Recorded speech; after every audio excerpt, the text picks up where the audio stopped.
in infrastructure and other projects. The employment tax incentive scheme that was introduced to encourage the private sector to do more to draw young people has also made a contribution in this regard. So some progress, Chairperson, has been made. Much more still needs to be done. Across the economy, in the past 12 months, 375,000 additional young people were employed and 335,000 additional jobs were created for women, as found by Stats SA. However, we need to make far more progress and work much harder and with greater urgency to bring the high levels of unemployment among young people and women down. The advancement of women in the workplace is one of the objectives that is set out in the Employment Equity Act. It aims to promote equal opportunity and fair treatment in employment through the elimination of unfair discrimination and the implementation of affirmative action measures.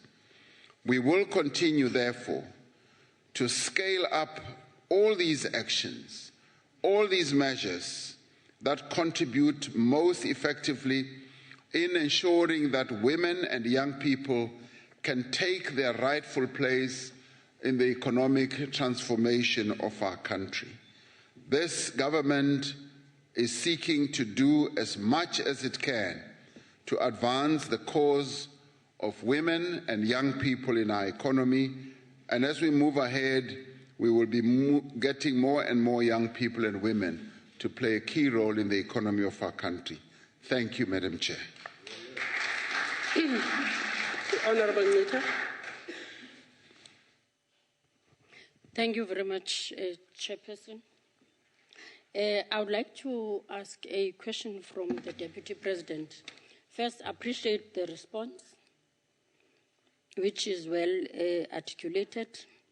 I would like to know, how does the recent launch of the War on Leaks project in Nelson Mandela Metropolitan Municipality, which was launched by the President, contributed in the efforts for the economic empowerment of youth and women in South Africa? And again, I would like to know, how does the informal sector contribute towards the government efforts for the economic empowerment of the poor and disadvantaged in our communities? Thank you. Deputy President. Thank you, Chairperson. Starting off with the last question, the informal sector in our country plays a critical role in the economy of our country.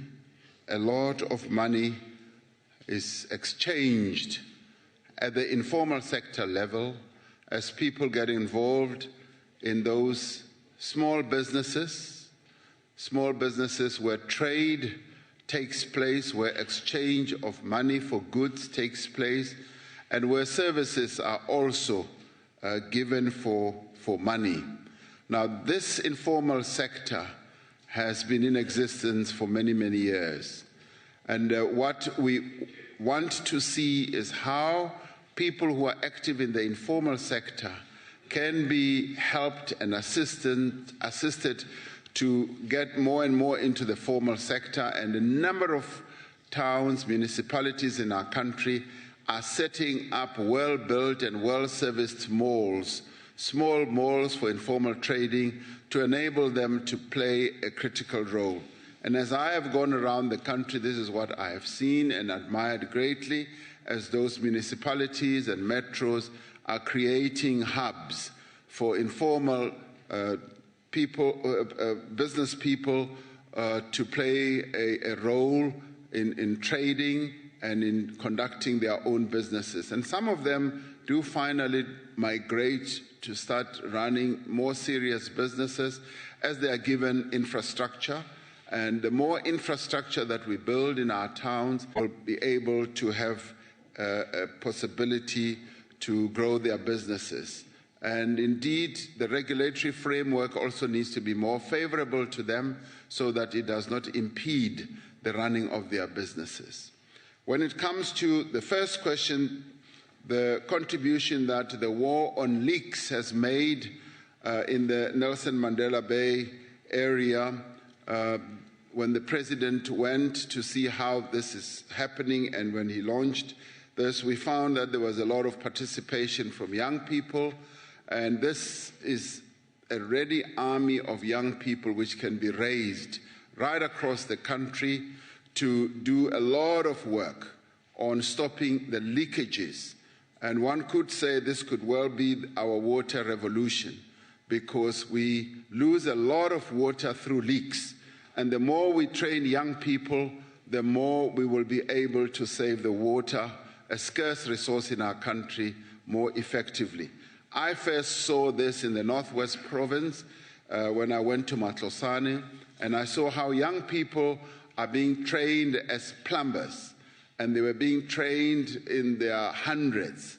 And training of young people in this regard gives them something to do, gives them respect, and can lead them to doing something more effective for the country. So this is an important project that we need to pay attention to, and one would like to see it being rolled out in as many municipalities and areas as we possibly can.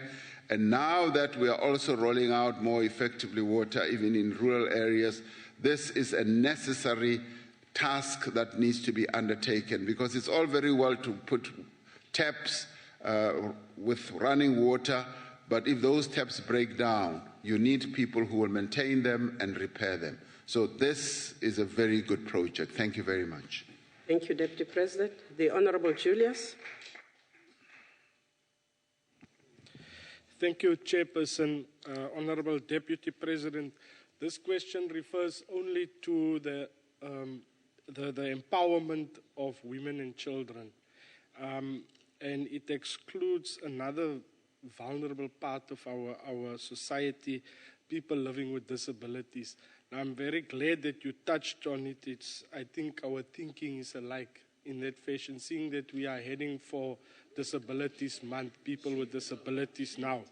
The Deputy President can shift to me.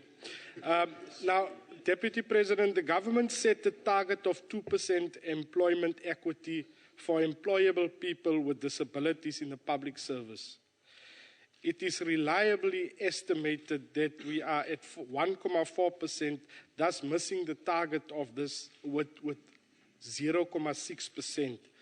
What are the reasons for not achieving this target, and what are the plans to achieve this target concerning employable people with disabilities in the public service? Thank you, Chair. Deputy President. I'm pleased to hear that your thinking has migrated to my thinking, and as far as this matter is concerned. So there is quite a bit of progress that we are making. Thank you very much.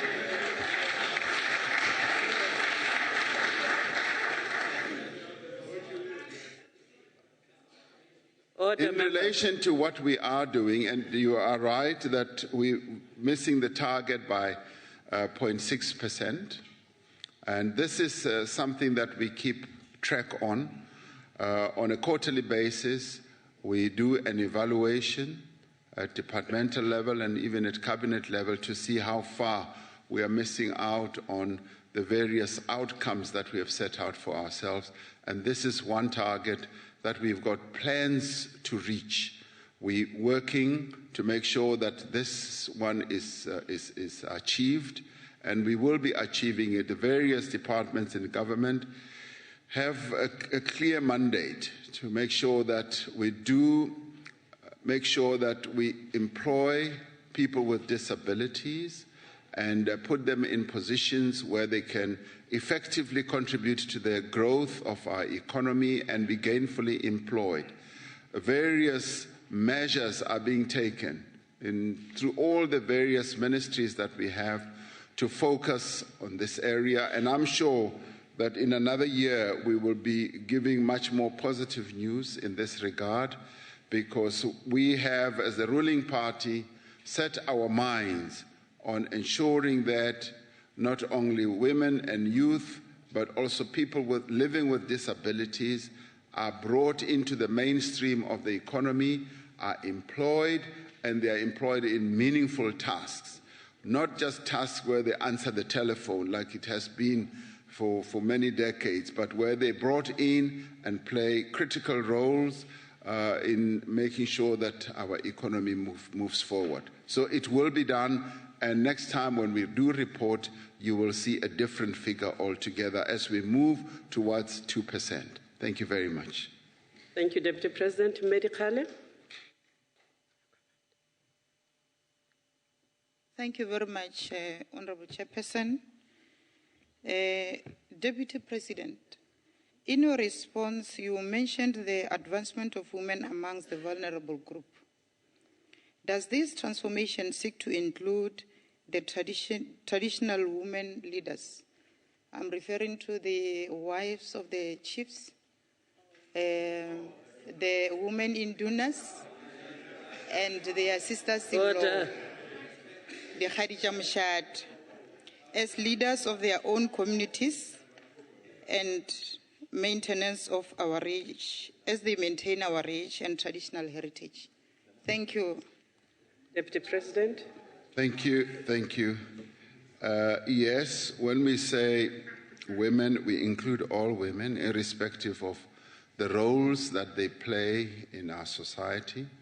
And obviously, as a country that respects tradition, we pay due regard and respect to the women who are either wives, aunts, or whatever relationship they have to our traditional leaders.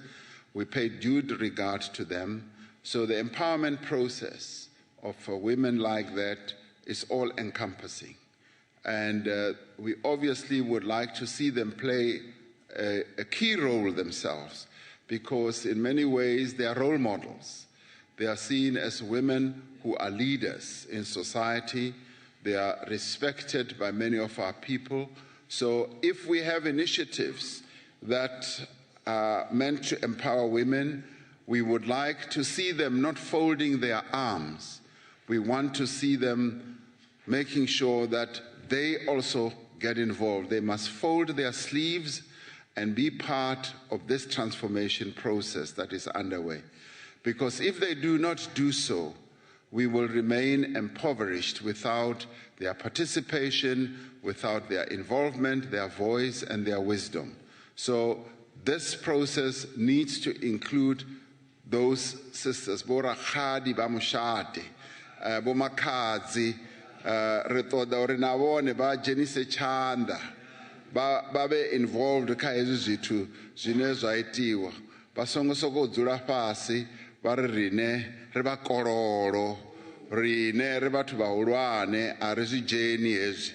Re toda vhona na vhone ba tshi shuma u itela mini? U itela uri na vhathu vhoṱhe ba vhone uri na vhathu vhahulwane ba zwi dzhena hezwi, ba kona uri ba dzhenise tshanḓa ba shume zwi takadze vhathu vhoṱhe. Ndo livhuwa. The last supplementary is the Honorable Mokoena. Thank you, Chair. Honorable Deputy President, the Freedom Charter, in its economic clauses, it talks about the transfer of wealth to the people. It talks about, and then it talks about land and mines and so on and so forth. But then it says that all other industry and trade shall be controlled to assist in the well-being of the people. Now, that all other industry and trade belongs in the private sector. And in the private sector is where we're seeing the inequality of women. The government has done really well. We can quote the numbers, and we spoke about numbers last time. But in the private sector, which government has no control of, and there are many examples. For instance, the mining industry has just told the country outright that they're going to expel people and so on and so on. There was nothing we could do about that. So what is it that we do then as government in the private sector to exercise that control that the Freedom Charter talks about in order for us to then empower women in that industry? Thank you very much. Deputy President. Very good question, I must say.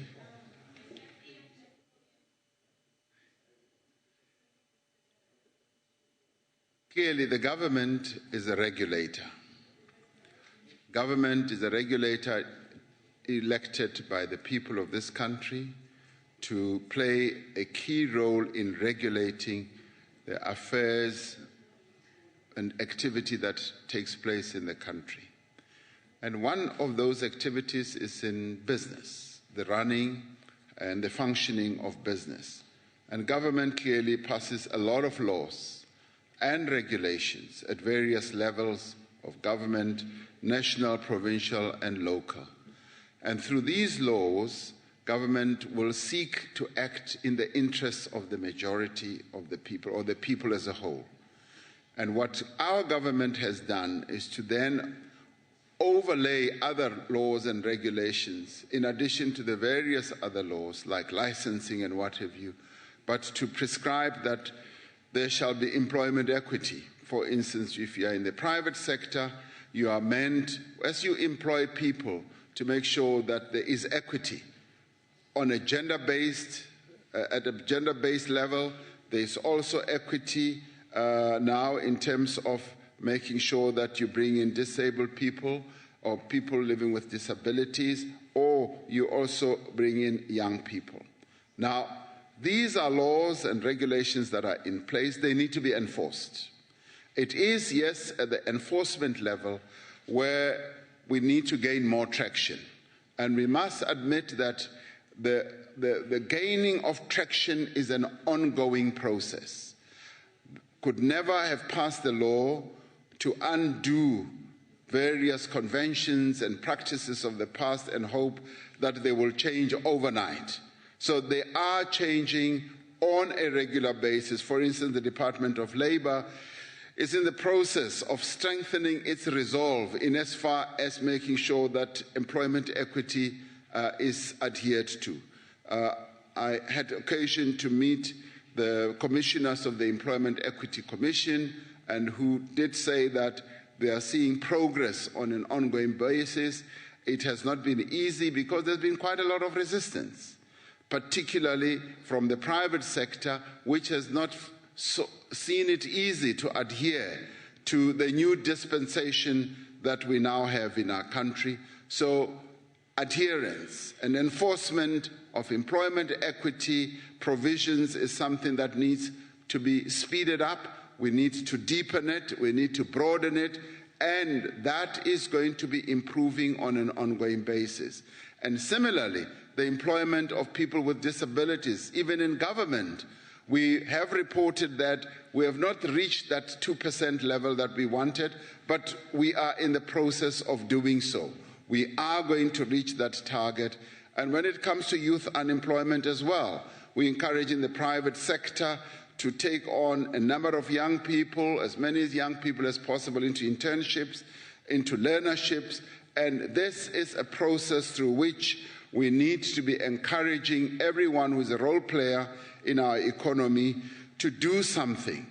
In the end, all stakeholders in our economy need to do something to grow the economy, to make sure that the inequities of the past are obliterated from the face of South Africa, and we now begin to have a system or a country where there will be equity, where black people will be treated as equal citizens even in the workplace, and where gender is going to be treated on an equal basis as well. So that is the direction that we are going, and that is why I said that's a very good question, because everybody is called upon, including all parties that are here, is called upon to act on this matter. Thank you very much. Thank you, Deputy President. Honourable members, forgive my oversight. The NCOP has a new member who has just been sworn in, the Honourable Engelbrecht. I'm sure all of us are welcoming her in the House. Deputy President, we proceed to the second question, which was posed by the Honourable van Lingen. Order, members. Honourable members, She is a redhead. All of you can identify her. Honorable Deputy President, please proceed to question number 20. Honorable Chairperson, honorable members,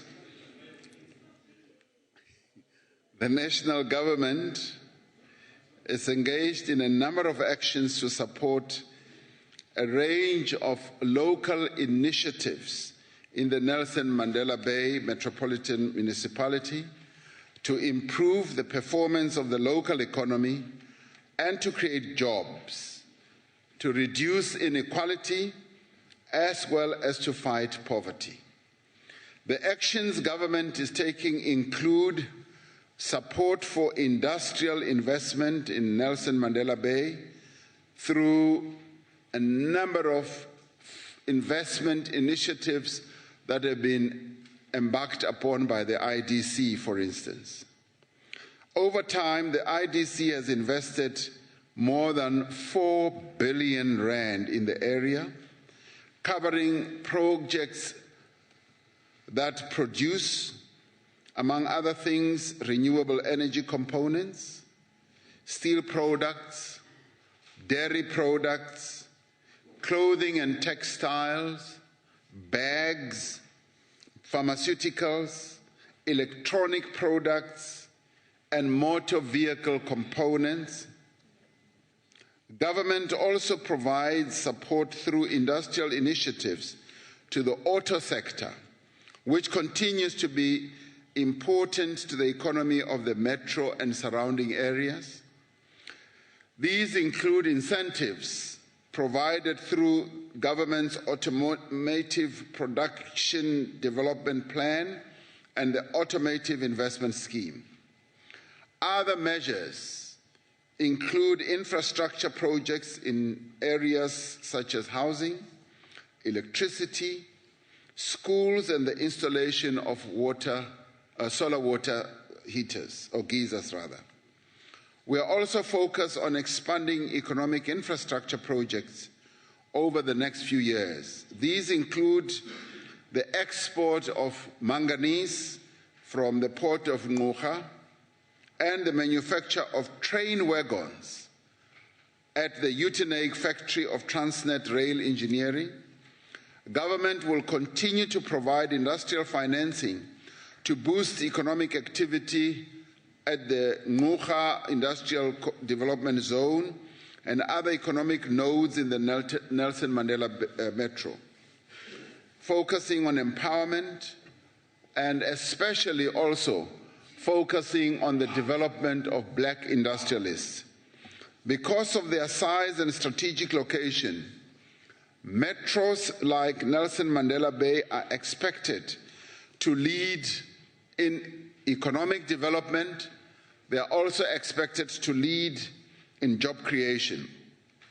They can achieve economies of scale.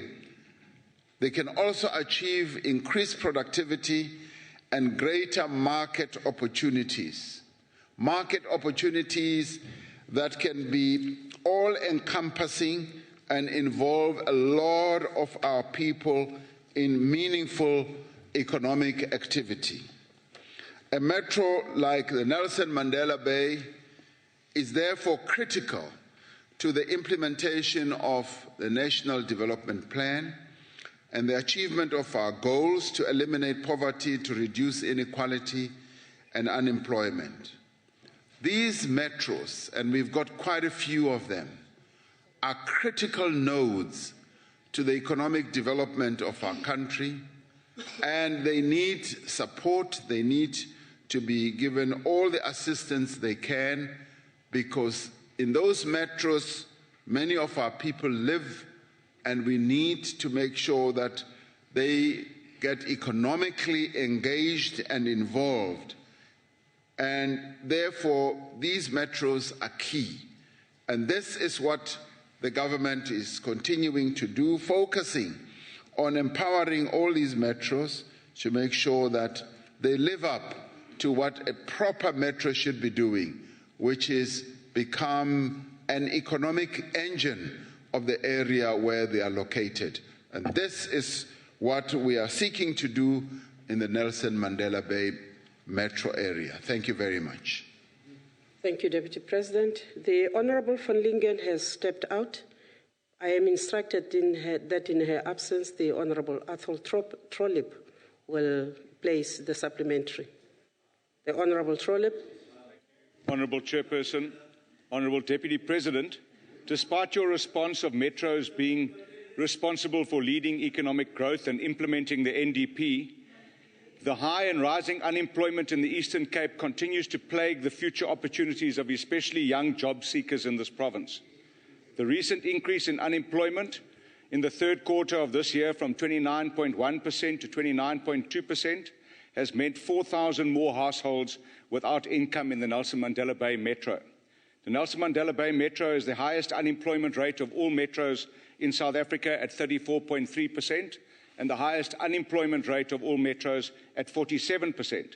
These figures are not only a cause of grave concern for what is supposed to be the economic engine room, in your words, and also a critical economic growth node of the province, they are also directly due to the leadership instability in this metro, with 6 mayors and 6 municipal managers in the past 15 years. Due to this local government neglects the economy, cuts out businesses, and corruption flourishes, so much so that the National Department of Human Settlements does not trust that municipality with 4.3 billion rand to build the backlogs of houses in that city. Now, against that background, I would like to ask the Honourable Deputy President what steps the national government will take to, one, make sure that this metro is an economic hub and that it will become an engine room of growth, and that will stem the loss of jobs and also stimulate the potential of the Kucha IDZ, and what they will do to create jobs in the tourism and agricultural sector where the most potential resides. Thank you. Thank you, sir. Deputy President. Thank you.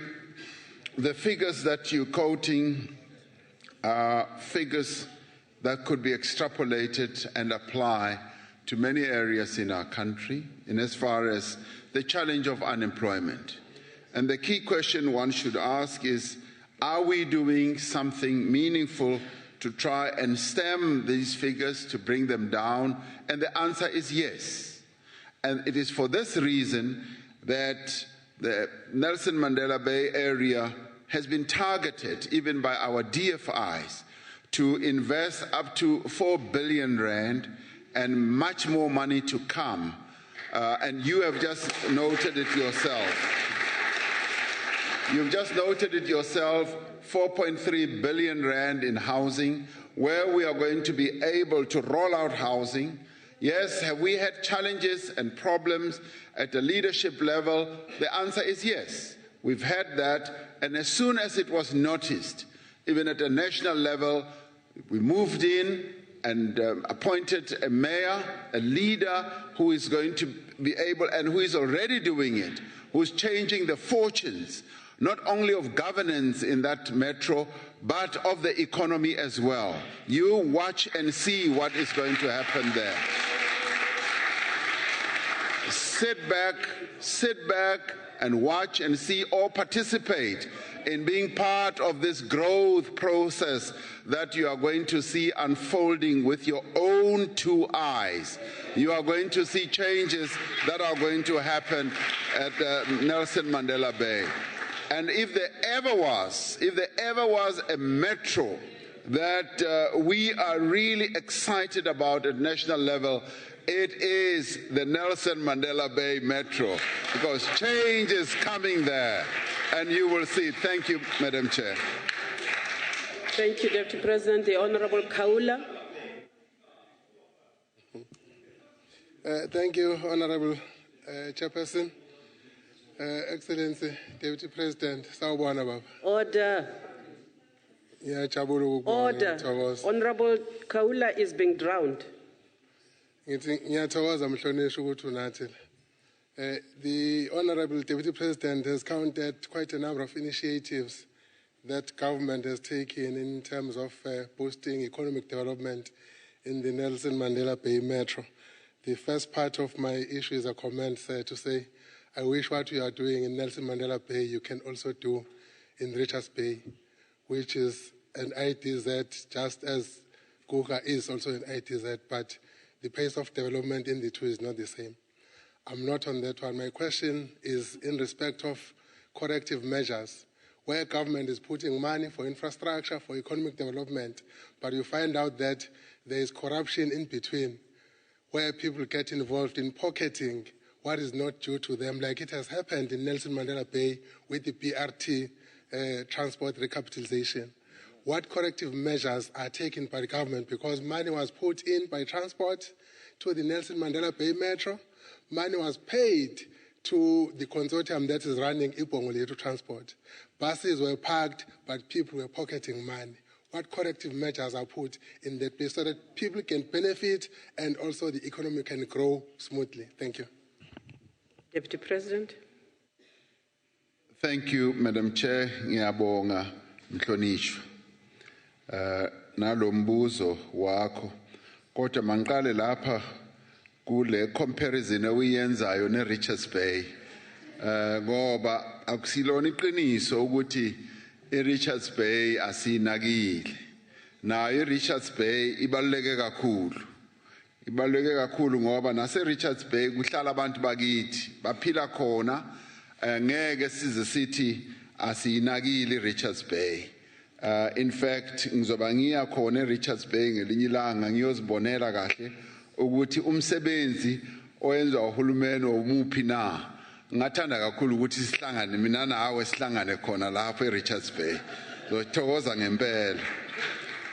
Now, coming to the issue of what corrective measures are being taken. I mean, the reality that we face is that, yes, corruption is present. It's a daily occurrence in our lives. We acknowledge that. But what we must also acknowledge that we are not the only country, the only place under the sun and the only continent where there is corruption. Corruption is all over. I've just come back from an overseas trip where I heard stories of corruption and how they are dealing with it and the measures that they continue to take. So government has to be continuously vigilant in dealing with corruption and seek out those who are corrupt, seek out those who are stealing public money and make sure that they are dealt with effectively. And that is one thing that we are very serious about, and that is why we've got all these agencies, these measures that are in place. And if anyone will seek to steal money, they should be dealt with. And for that reason, we're looking at not only civil servants, but people who work with them in the business community, as well as politicians. And it happens that corruption can become an all-pervasive type of ailment, but we need to continue with our resolve to deal with all those people. Now, if people have information about people who are stealing money, be it in the BRT, be it in whatever, what they need to do is to come forward and say, this is what is happening, we want action to be taken. And I promise you, if that happens, action will be taken indeed. And thank you very much. Thank you, Deputy President. The Honourable Vouda.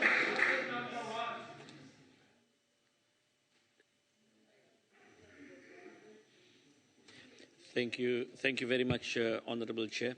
Please allow me to greet everyone, including the Deputy President, with Assalamu alaikum. Over 140 billion rands was anticipated as investments in the Kucha Industrial Development Zone since 2000. This has not materialized.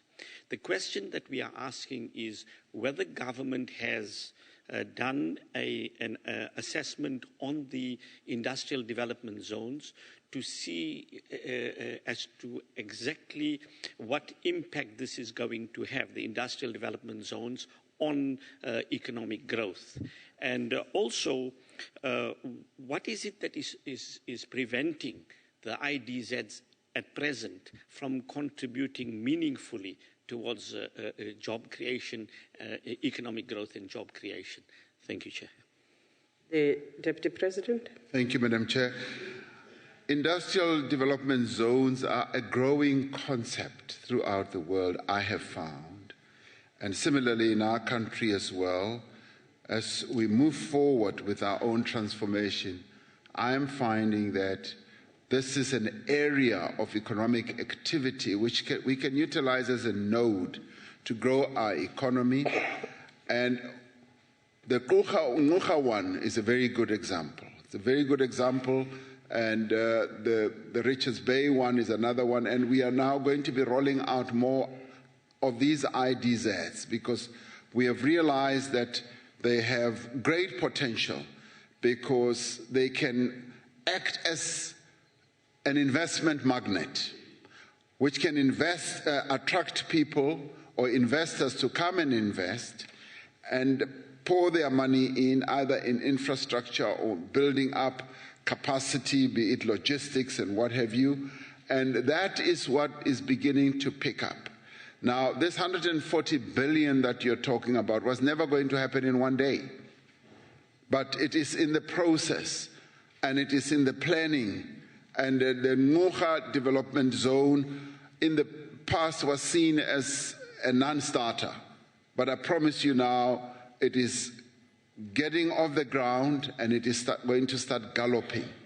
Because if you work on the principle that you build it and they will come, this is precisely what is happening. We've got a number of foreign investors who are looking at that development zone with great interest. They want to utilize it as a platform to invest in South Africa, as well as to use it as a manufacturing base. And it is well positioned.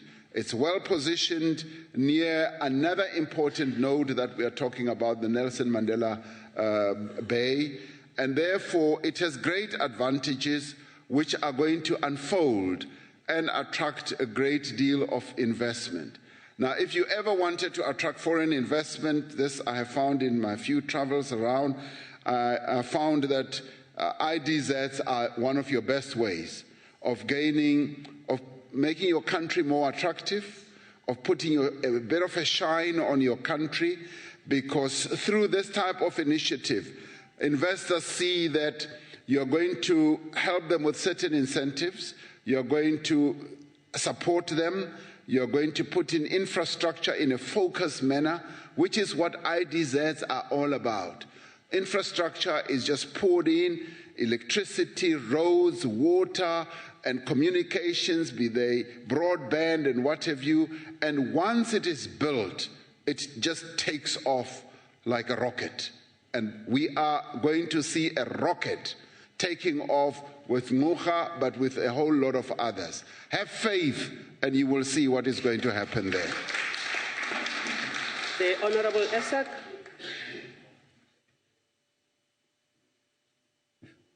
Honourable Chairperson, thank you for the opportunity. Honourable Deputy President, it's always good to see you again. Welcome. Thank you. And of course, as leader of government business, I feel compelled to ask you this question. So I'll speak it slowly so that you will grasp it. The fact, Honourable Deputy President, that the FFC has clearly pointed out that there is very limited room to respond to unexpected spending pressure or revenue underperformance. How much longer then, Honourable Deputy President, will you condone the sale of state assets to continuously bail out SOEs? Whilst, of course, with your experience in business, you will full well realize, Deputy President, the implications of our contingency reserves having dwindled to a level which is just not acceptable for South Africa.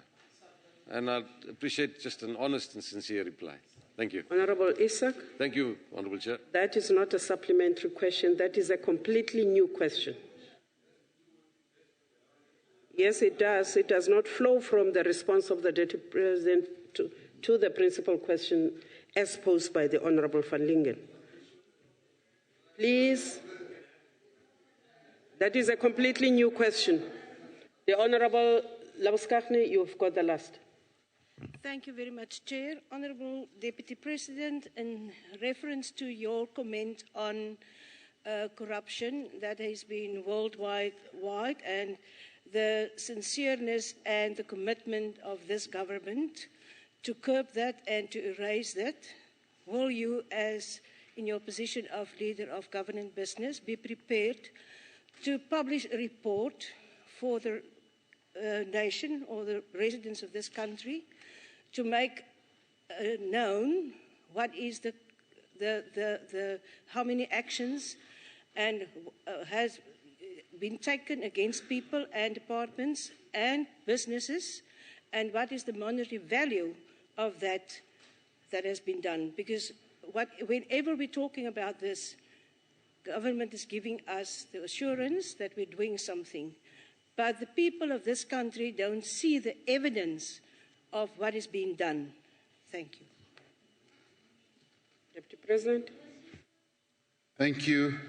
Yes, a lot is being done in terms of taking action against people who seek to defraud or who indeed do defraud the state in one way or another. And clearly, some of this does filter into the public arena. It is reported, as far as I recall, in the media, how people have either been arrested and been dealt with. Now, what you are saying is publish this in a sort of composite report and say this is what has been done and this is the monetary value that has either been recovered or that was involved.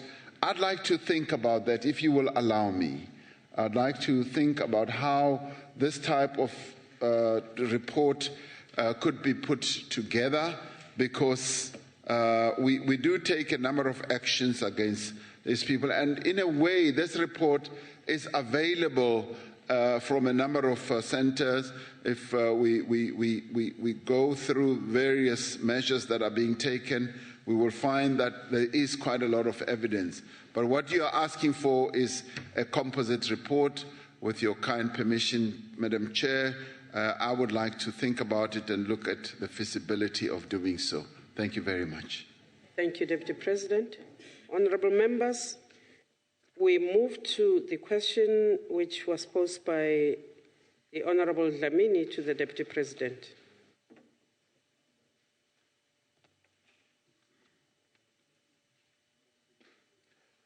Honourable Chairperson, honourable members, the issue of university fees was discussed at length at the second Higher Education Transformation Summit that was held in October, just a month ago. And I happened to be asked to open that summit, which I did.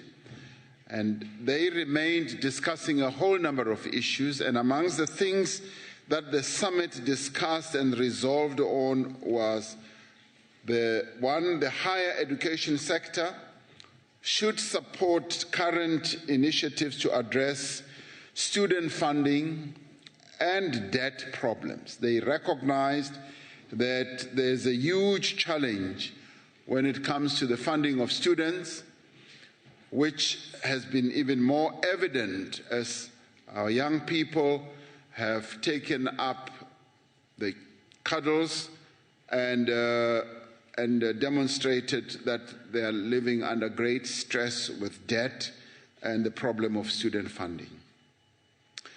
The second one was that the universities, as they resolved, must be more transparent about the structures and the increment and engage more effectively on these with relevant constituencies. So transparent about their fees is what the summit felt needs to happen. The third one was that the National Finance Aid Scheme, NSFAS, must be strengthened to increase student funding for the poor and to improve recovery and repayment rates for NSFAS. Fourthly, all stakeholders in higher education, including government and the private sector, must work together to increase the funding allocated to universities. Now, this one is very important. because it calls upon the key stakeholders in our economy, in our country, to work together to increase the funding allocated to universities. And this is a call that we're making and hoping that the private sector particularly will pay heed to. I have, for instance, even made the suggestion that the government rolls out 9.5 billion rand for NSFAS. And surely that amount of money, which is a big chunk of money, can be leveraged by financial institutions, maybe 2 times, maybe even 3 times. It could even be done 4 times to make sure that we have funding available to fund young people who want to go to universities. Now, 9.5 billion is no child's play. And if you put it out there and you leverage it, and you can come up with a number of financial instruments, financial engineering, to make sure that young people do get the resources to learn. They are hungry for education. They want to be skilled. They want to learn so that they can contribute to the economy of our country, and we should give them the opportunity to do so. So if we all work together, the private sector, government, various organizations, including university authorities and the student bodies themselves, we can find answers. And one of the first ports of call is obviously government. The second will be the financial institutions, the private sector as a whole. So there is an answer, and we can try and explore that answer. The work, sixthly, to establish expanded student funding models must be accelerated to enable progressive introduction of free quality education for the poor. That's precisely what I've been talking about. There are various models that we can come up with. Members should be aware that President Zuma convened a meeting with representatives of higher education sector on the 23rd of October to address the issue of university fee increases. Government is currently working with universities to explore various options to meet the commitment from that meeting of a 0% increase in university fees. The reality is that higher education subsidies have simply not kept pace with the significant and necessary increase in student numbers over the last 20 years. And in a way, we are suffering from our own success. We've succeeded in getting our young people into centers of higher learning, and that success has overrun our own capabilities and our abilities, and we must now catch up. We must catch up and make sure that we make real this promise that we have given to our young people. At the same time, government has massively expanded support through NSFAS. This is a reality, and the scheme has enabled 1.5 million financially needy students to access higher education, as well as TVET college programs. Government is in the process of engaging the private sector, as I said, to come up with a number of other interventions. And the banking sector has been approached, and this proposition has been put forward. We are hoping that we will engage and come up with solutions. And with this, I'm hoping that we will be able to give hope, to give not only hope, but real answers to the young people of our country who are, after all, the future of our country. And I will address the work of that task team in my reply to the next question. Thank you very much, Madam Chair. Thank you, Deputy President. The Honorable Dlamini. Angibonga kakhulu mgcini sihlalo. Ngithokoze kakhulu ukuthi ube khona nalamhla mhlonishwa sakela mongameli. Ngibonge netimpendulo takho losiniketa tona. My follow-up question will be that in engaging the private sector, as you are correctly saying, has the government explored the possibility of consolidating all bursaries that government is giving in all departments at national level, provincial governments at municipal level, including the SOEs, so that when you engage a private sector, you're talking with the realistic figure that government is contributing towards the bursary, not only NSFAS, but also in the government intervention. Does it going to consider those who are already owing the universities, because some of them are not able during the following year because of the debt that they have with the universities? Thank you, Honourable Chair. Mr. President. Thank you, Honourable Chair. Ngiyabonga, ma'am. Yes, I think you've come up with a very, very important point, an assessment and evaluation of the various bursary or scholarship schemes that the government has set up, not only at a national level, but at departmental level, at SOC level, at provincial level, and some even at local government level.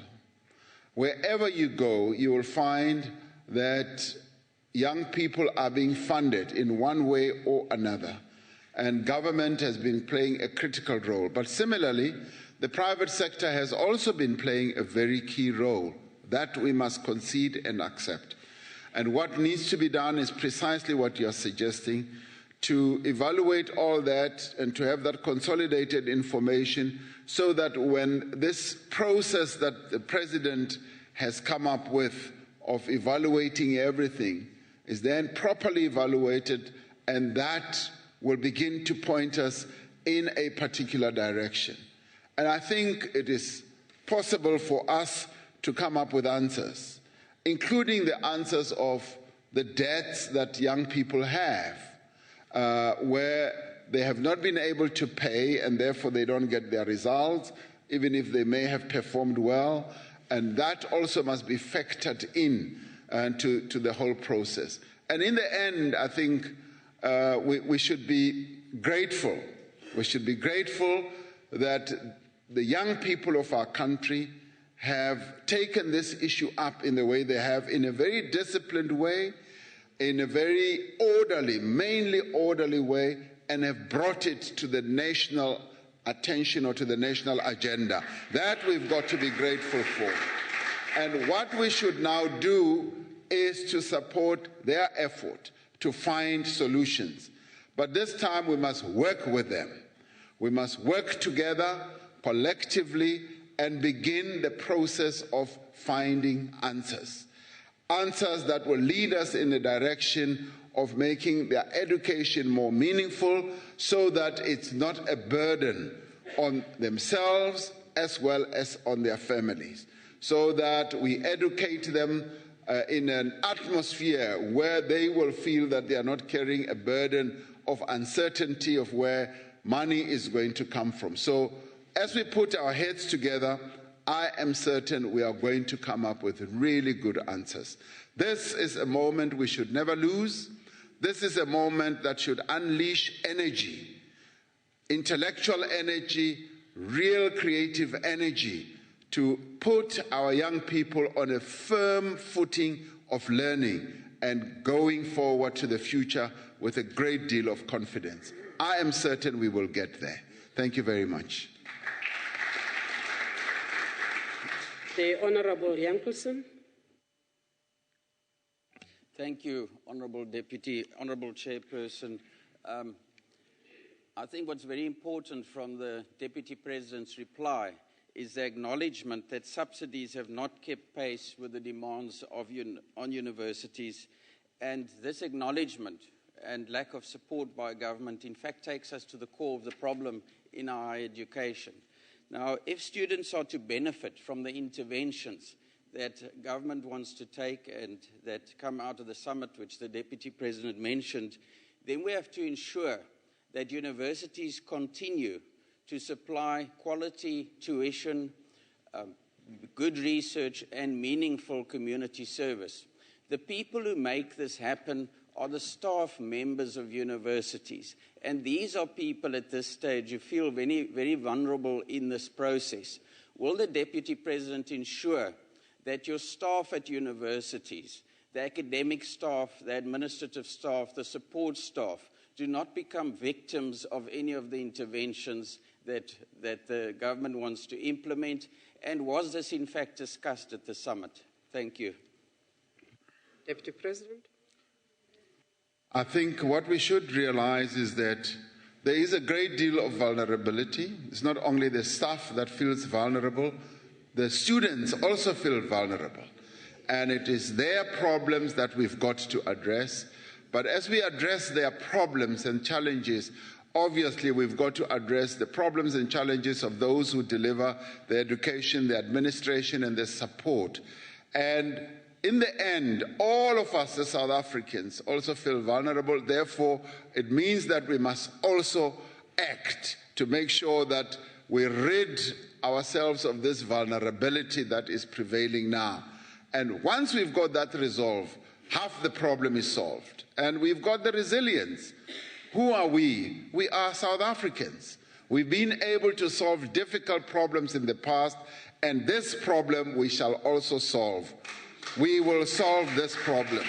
So what do we want? What do we want from the lecturers and the administrators from universities? We want them to act with great commitment, great determination, great focus. They must deliver quality education and tuition to the young people who are in universities, and they must come out with great products that can compete anywhere in the world. That is what we expect from them. So as we address their vulnerabilities, their working conditions and so forth, so must we do it for the lady who sweeps the rooms, the offices in the university, from the man who tends the gardens in the university, the driver as well. So the people who are working in the universities, who are either outsourced or whatever, also have to be factored into this equation. So for this equation to balance, everybody's interests must be addressed. Everybody's concerns must be addressed. We cannot address the concerns of one entity only and leave out the others. So if what you are saying is address the concerns of everyone, globularly, collectively, then we are friends. But if you are saying address only the one section of lecturers, then we cannot be friends. But I think you are my friend because you say let's address everyone's concern. So I thank you for that. Thank you, Deputy President. The Honourable Komphela.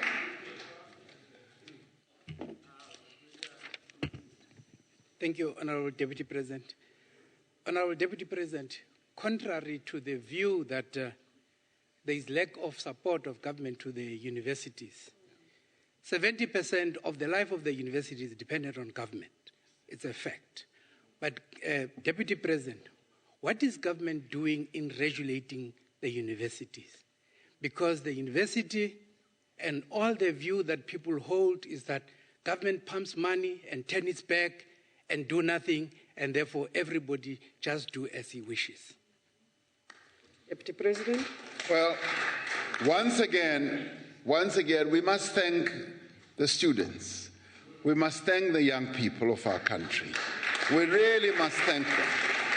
And if there ever was a month that should be called the month of the youth or young people at higher education institutions, this is it. Maybe it will even be the year of the young people. Because by bringing this matter to the fore, they have also raised the issue of the autonomy of these universities. They are saying, address this issue. And in the past, university authorities have always said, this is a no-go area. They say, give us money, but don't ever bother to ask us how we spend the money, how we do this and that. Some of them even say, we are not even going to meet you to discuss this matter. So the young people have said, no, this is an area that you must also deal with and address. So that is why I say this is a great moment in the life of our country, which will enable us, all of us, as society, as people of this country, to look at everything about higher education more introspectively. The minister is ready for it, the president is ready for it, and I'm saying the students are even more ready for it. And the people who are running universities must not be afraid. They must not feel that this is the Holy Grail. Don't go there. They must also be ready for it. Let us have an inclusive process where everyone in university education will be able to engage meaningfully and constructively and effectively in a process that will produce good answers for our universities when it comes to everything. So I think, let's say we are open for everything that needs to be looked at our universities. And after this, we should really have absolutely world-class universities that are going to hum with knowledge, with intellect, with creativity, great research, students who are committed, who are ready to learn, who are passing at a high rate, so that our children or students must not be told that they are non-performers. There's nothing wrong with our young people. There's everything that is right about them. They just want to be given the right opportunities, and this is the moment we can do so. The Honorable Ramaphosa. Thank you, Chairperson, the Deputy President. As part of doing the follow-up, you were saying you're open to all the ideas. The DA just made a proposal. I want to check whether will you be considering the DA proposal of how we deal with the current funding, as much as you made concession, but the budget presented doesn't really talk about the current challenges. I want to check from your side, are you going to consider that proposal so that we, as much as we are saying there will be no increase for this current financial year regarding the institutions, so that we deal with the challenges rather than allow the institution to go down? I want to check whether it's something we are going to consider. No. Deputy President. I think, this challenge that we're facing should not be given labels. Should not be given labels. The students themselves have not given what they are going through a label. It's not an ANC label, it's not a DA label. They have said no, it is a South African label. That's what it is. So let's not come with cheap shots that say this is this party's proposition and so forth. Let's not come with that. Let's come with good shots, and a good shot will say this is a proposal of the people of South Africa to solve the question of higher education. Full stop. That's what we should be saying.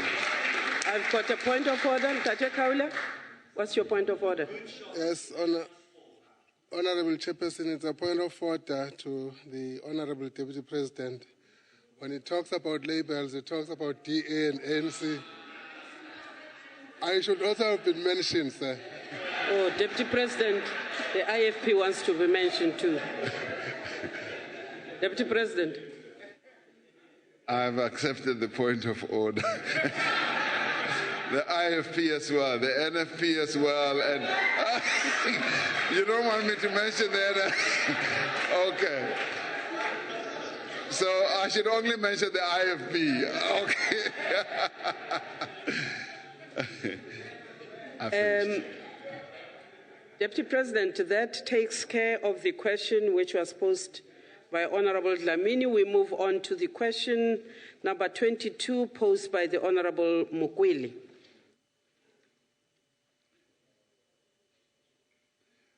Honorable Chairperson, honorable members, in 2012, the Minister of Higher Education and Training established a working group to investigate and advise the feasibility, and it's more or less the same issue that we were addressing earlier, of free education for the poor. The working group was asked to determine, one, the actual cost of introducing fee-free university education for poor people in South Africa. 2, suggest a working definition of poor people in South Africa. 3, examine various models for providing fee-free higher education for poor people used elsewhere in the world. And 4, contemplate all possible implications and consequences of having a fee-free higher education system for the poor. A copy of the report, I think, as most of us will have maybe looked at it, is on the website of the Department of Higher Education and Training. The working group agreed that a well-considered system of free university education for the poor would both increase access to higher education and improve its quality.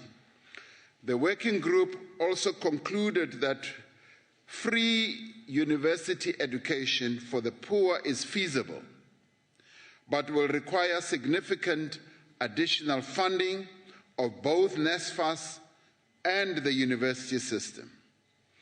The report recommended that NSFAS should be strengthened to implement the scheme and that a policy dialogue should be put in place to discuss the parameters and develop regulations for implementation.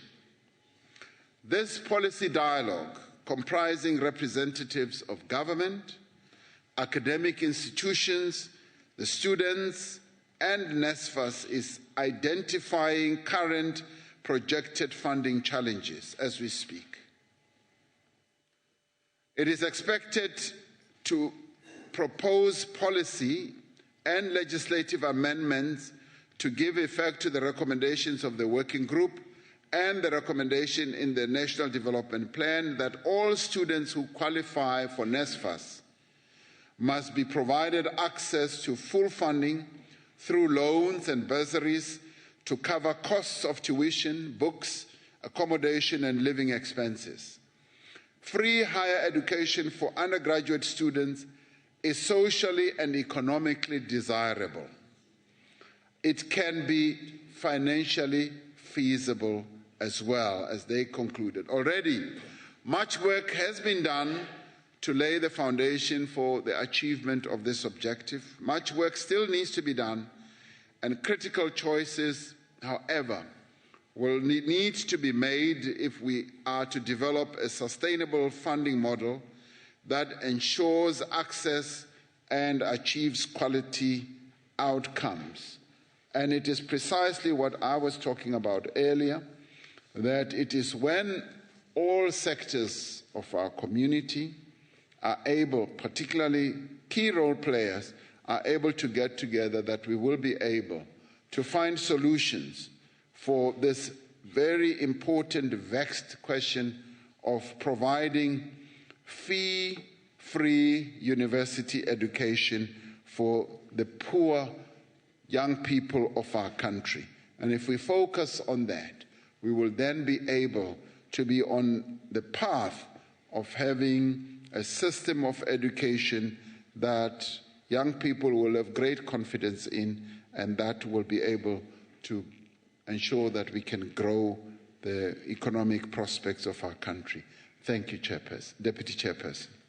Thank you very much, Deputy President. Honorable Makwele. Ke a leboga modulasetulo, ke a go leboga motlatsa President. Ke lebogele le response ya gago that you acknowledge gore we still need to do more. But what I can say to you, Honorable Deputy President, is that the Freedom Charter says education, especially higher education, will be open to all by means of the state allowances and the scholarships. That is the Freedom Charter. And us as EFF, we are saying, let there be free education for all until the first degree. That is our founding manifesto. But Deputy President, it is clear that both yourself and the Minister of Education has acknowledged that we really need this free education, but you don't have the mechanism as to how are you going to achieve this thing moving forward. So we are saying as EFF, we are still open to say we are giving you our votes and our support. That's even better. And we are giving you our support, and we are giving you our 25% to say, let's change the constitution, let's expropriate the land without compensation, let's nationalize key sectors of economy so that this is achievable and doable. Besides kicking us out of the house as EFF, let's sit down, let's discuss. We are here to assist you as to how are you going to achieve this mandate. Thank you very much. Deputy President.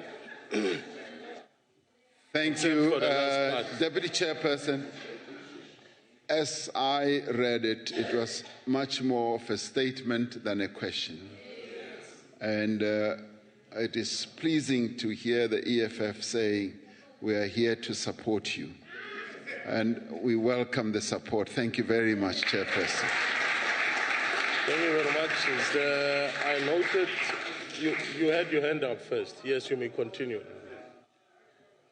No, I have noted, I'm not recognizing you, Honorable Member. You may continue. No, thanks, Deputy Chair of the Council, Deputy President of the Republic of South Africa. The Polokwane Conference of the African National Congress reaffirmed what was said in 1955 in Cape Town in terms of education, that there shall be free education for the poor. That is the resolution of Polokwane of the ruling party, not for all. My question related to student fees, and is that the workers that are nurses, teachers, and all these the civil servants that we have in South Africa do not afford these exorbitant fees. Is government not in a position now or looking into reviewing, Deputy President, the determination that it arrived at in terms of determination who is poor? Is there any view to review the 22,000 as a threshold that has been there for determination of a person who is poor? Thank you. President. Thank you, Deputy Chairperson. As you heard, the working group identified a number of areas or issues that need to be addressed. And one of those, in seeking to give credence to this concept and notion of fee-free university education to the poor, it looked at what we will need to look at is what constitutes a poor person. And that needs to be looked at, what the criteria is going to be. That is a vexed question that we need to look at. When you look at it just, in a pictorial way, you can arrive at some definition of what that constitutes. You can look at income levels and say this income level below this, that constitutes you as poor. And we have many poor people in our country.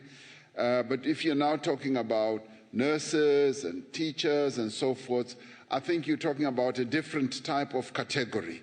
Now, I would like to propose that we look at students who are in the system right now, who are young people who are in universities and those who will get into the system, and look at how we address the challenges that they face.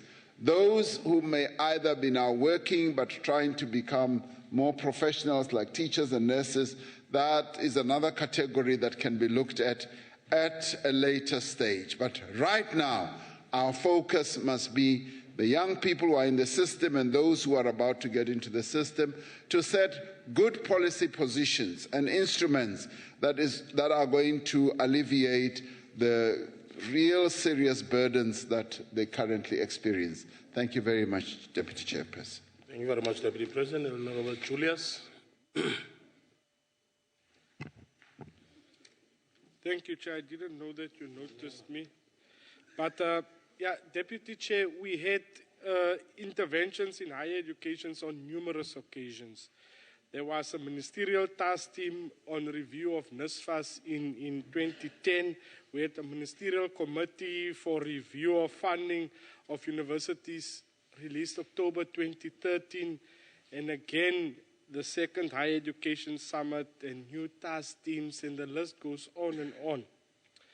Honorable Deputy President, you were the chairperson of the ministerial review of the funding of universities in 2013 that had at its purpose to review the experiences of the past years on the framework of funding for universities and changes that was needed in these funding models. The committee had to look at transformational goals according to the Education White Paper of 1997, the National Plan for Higher Education 2001.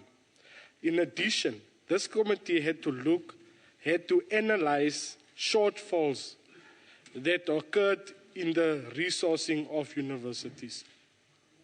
So this thing has been going on. It's not a new thing. But I want to know, what were the findings of the 2013 ministerial task team, and was it implemented or not? What will be different now in our new interventions? Thank you, Chair. Deputy President, I don't know whether if you picked it up, because now you are being referred to an outcome of a report, which is not relevant to the question. However, I don't know whether if it would be fair. Honourable members, order. Order. Reference is made to a report, a specific report, for which the Deputy President is expected to respond to, whereas here we are dealing with a specific question. Deputy President... I'm happy to say the following, that the moment that we are at now, as I said, and without repeating myself, is a new dawn moment, a moment that we should not lose to address these key issues. If there ever was a time when we need to act, this is the time now. We've done a lot of analyses, we've done a lot of other processes.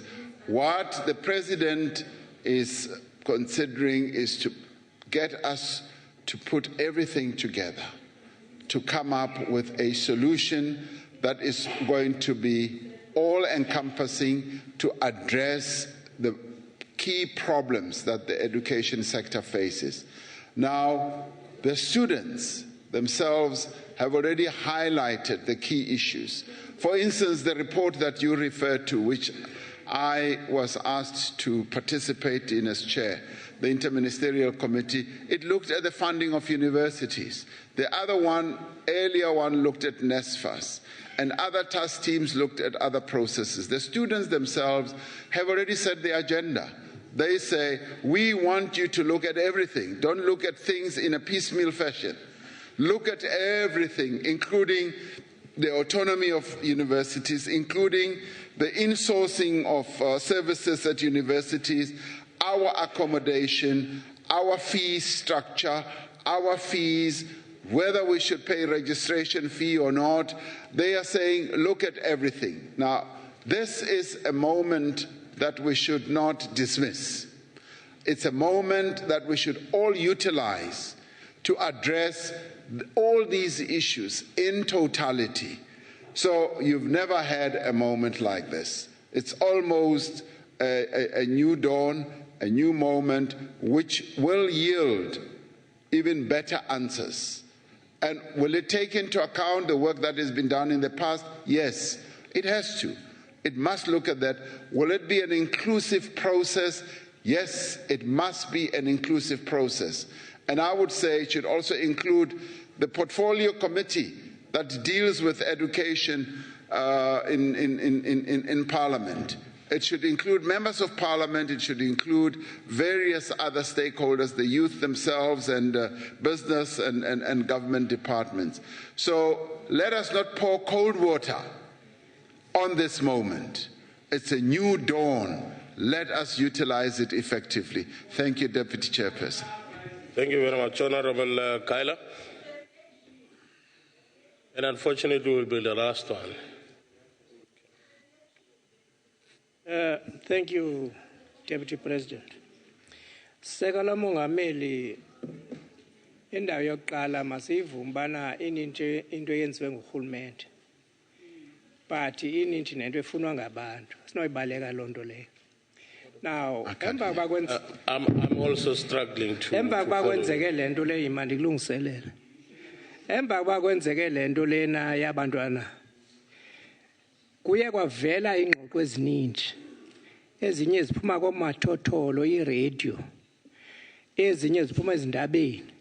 Ndike ndayifunda enye ku-News 24 we Anetjikroge sithi ngaba masenze ntoni na singabantu balapha. But ebalulekileyo ebendiyiphulephule Monday on SAFM.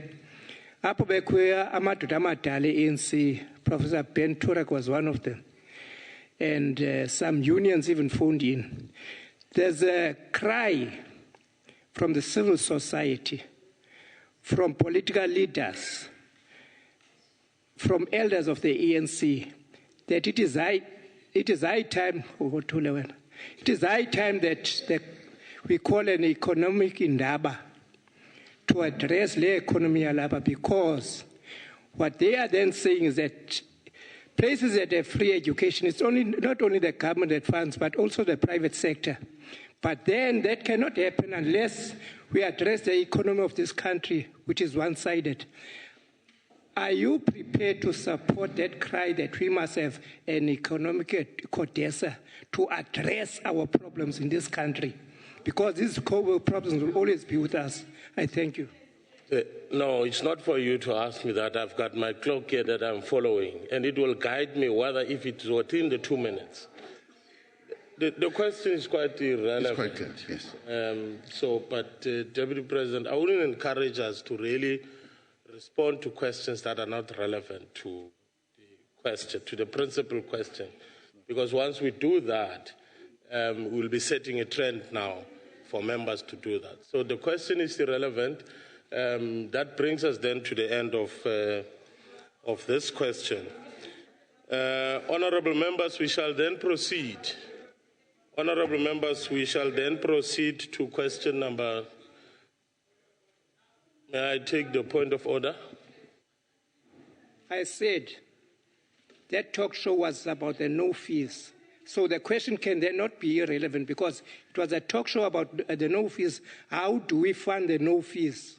Okay. How is it then irrelevant? Is the question, how then do we proceed with the no fee program? Okay. That should have been the question, not the economic indaba to address and all the codessas and all that. Deputy President. Yes. No, in the first place, I'm not a House Chair, and the second thing, I'm not recognizing you, Honourable Member. I am not recognizing you because I'm allowing the Deputy President to respond. The follow-up question that I took, which is the last one, I'm allowing the Deputy President to respond to that. Can you take your seat, Honourable Member? Can you take your seat? Can you take your seat, Honourable Member? Yes, I don't recognize you. Can you take your seat? Can you take your seat, Honourable Member? Can you take your seat, Honourable Member? No, can you take your seat? Honourable Mtileni, can you take your seat? Thank you very much. On what point are you rising, Honourable Member? Honorable Mtileni. On what point are you rising, Honorable Member? On what point? Honorable Mtileni, we emeletse are point of order. Why don't you allow him to raise his point of order? That's not. Why don't you? Honorable Mukweli, that's not a point of order. Why don't you? We are pleading with you, Chair. No. Please. I'm requesting you to. May you take your seat? But Chair. No, may you take your seat so that I address you? No. May you take your seat? May you take your seat, Honorable Member?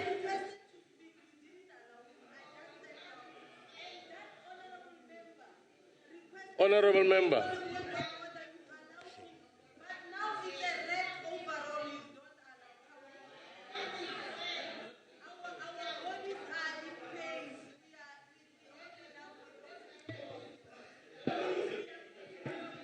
Okay, fine. I listened to the plea.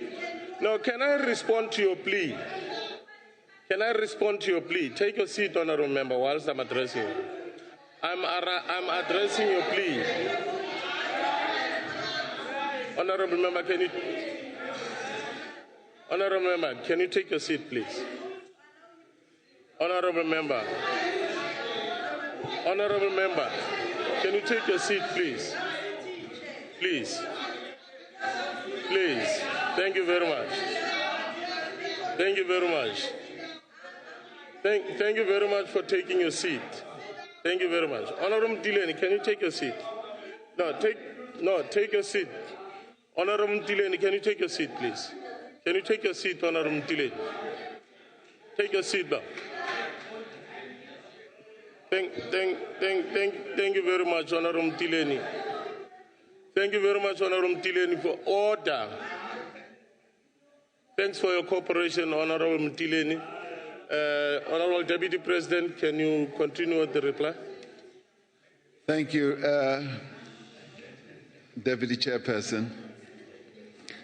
The answer to the last question about finding the money for fee-free education is exactly more or less what I was saying earlier. There's nothing much more to be added. I mean, clearly, the resources to fund fee-free education have to be found, and it is for that reason that we've got to come up with a number of models. We've got to come up with a number of suggestions, initiatives that will get as many stakeholders as possible involved, and already the call has been made to the private sector, which is a reservoir of a lot of wealth and money, to participate also in the process of education for our children. And at the same time, government must also come up with initiatives that will be enriched by various proposals that will come from all key stakeholders and role players in our country. Thank you very much, Chair. Thank you very much, Deputy President. That takes care of question 22. Then we'll proceed to question 23 by Honorable Makue. Honorable Chairperson, honorable members, since my appointment as Special Envoy to Sri Lanka, various stakeholders have requested and proposed that South Africa should assist in sharing our experience with regard to the Truth and Reconciliation Commission. In September 2015, the Sri Lankan Prime Minister asked South Africa to share its experiences for technical assistance, with the setting up of a Truth and Reconciliation mechanism in Sri Lanka. It is expected that a number of engagements will take place between South Africa and Sri Lanka over the next few months, discussing precisely this matter. A number of them will come and visit our country and exchange views and experiences with a number of our South African compatriots who participated in the Truth and Reconciliation Commission process. And we will also be sending a number of people out there who will also share their thoughts and views. All this is intended to support and capacitate the government of Sri Lanka, the religious leaders as well, and civil society to fulfill the commitments they have made with regard to setting up a credible domestic accountability mechanism that they want to set up. The government of Sri Lanka has to date not requested assistance from South Africa with regard to constitution making. South Africa's involvement in conflict resolution on our continent is undertaken in line with the African Peace and Security Architecture, which was established by the African Union to address the challenges of peace and security on the continent, and ultimately work towards post-conflict reconstruction and development. Our participation includes a number of interventions, diplomatic, mediation, fact-finding missions by eminent South Africans, and promoting dialogue and negotiations.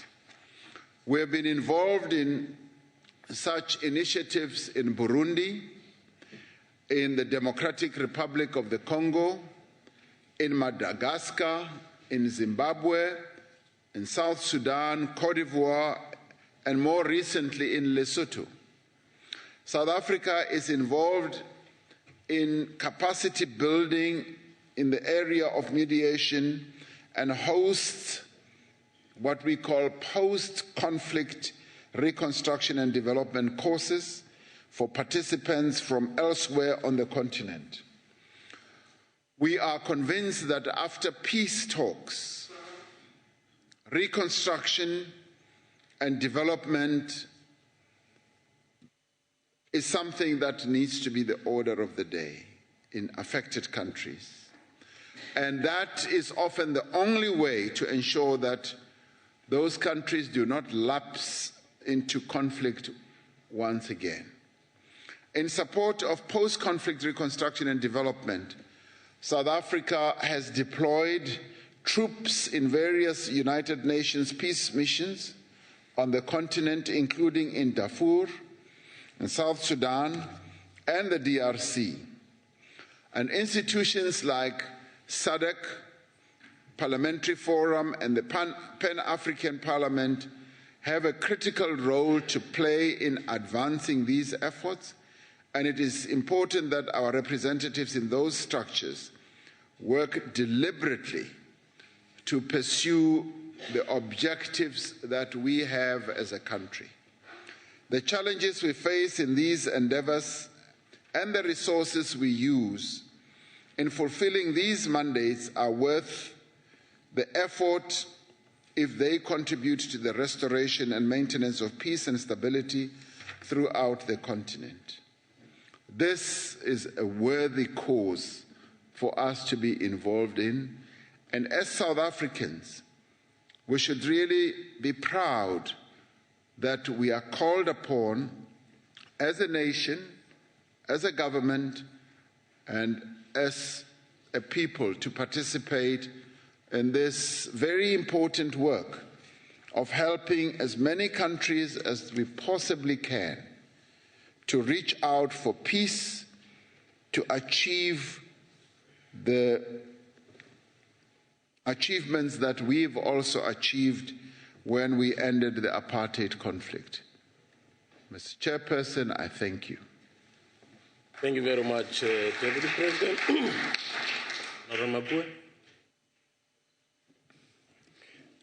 Thank you, Deputy President, through you, Chairperson, for the answer. We do note with appreciation that in the African Union, we are party to Agenda 2063, wherein specific mention is made to silencing the guns. My question, therefore, Mr. President, would be about... Sorry, Deputy President.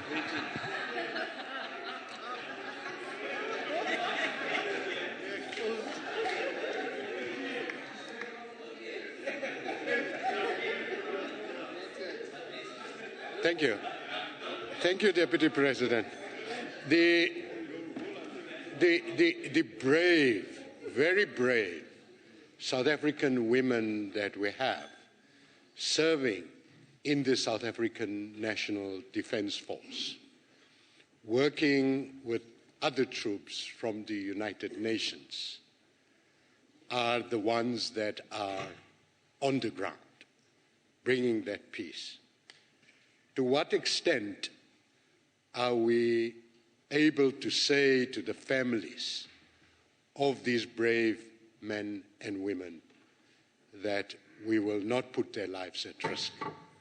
The second part of the question, Deputy President, is when we look at the years that have passed since our democracy, would you say that South Africa has given substance to the AU approach of using African solutions to find problems for Africa, rather than other parts of the world where we find that conflicts are resolved by bombing certain cities? Thank you, Chairperson. Thank you, Deputy Chairperson.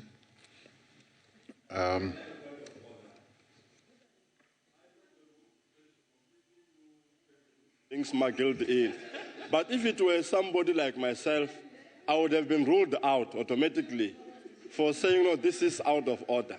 Because I think Honorable Makua is smuggling in a completely new question, but you are mum about it because it's in your camp. This is unfair. That's not a point of order. Can you continue, Deputy President? Thank you, Deputy Chairperson. The question dealing with the issue of peacemaking, peacekeeping, and the process of peacemaking is something that I referred to earlier in my reply. And in extending it, I'd like to say that what we should all be proud of as South Africans are the young men and women who serve in the South African National Defence Force, who agree to take orders from their commanders and ultimately the Commander-in-Chief to be posted to various countries for peacekeeping missions. Now, that is something that should give us a great deal of pride as South Africans, that we have young people who are prepared to put their lives on the line to go and serve the effort of peace-making on the continent. Now, we need to applaud them because they are truly outstanding young people. And it saddens us greatly when any one of them falls in the line of duty. And we have witnessed that in the past and more recently when one of those young people fell in the line of duty. And we should dip our heads and pay our respects to all those young people. They are true soldiers of peace who come from our South African soil. What are we able to say to their families? Can we give them protection, as you said? Yes, to the extent that we are able to, as a government, as a country, yes, we do offer them that and make sure that whenever they are deployed in countries where there is conflict, they act within means where they can be safe, but at the same time make sure that they do install peace wherever they are operating. With regards to the second question, which skips my mind for a while, just give me a trigger word again. Yes, on the issue of African solutions, has South Africa been able to spread that message, to inculcate that concept, notion of value in whatever we do? The answer is yes. As South Africa, which is very proud to be part of the AU, and where we are given roles which we execute, we do so without any measure of arrogance, with a great deal of humility, and we bring values of inclusiveness, human rights, and working together with others to find solutions. And at the same time, we bring a key value of dialogue, conflict resolution, to make sure that the conflicts that we may get involved in on the continent are resolved in that way. So we subject ourselves to the African discipline of working inclusively, working together with others to find peace. And so therefore, we are well steeped in the notion of African solutions for African problems. We believe that as Africans, we have it all in us to resolve our own problems. And as we move towards 2063, together with all the countries in Africa, we move together as proud members of the AU, knowing that the destiny of Africa is in our hands. As we are Africans, we must resolve our own problems using African solutions, using African traditions, African culture, African practices, African principles, and African ideology and everything to get us to where we need to go. Thank you very much. Thank you very much, Deputy President. Honorable Faber.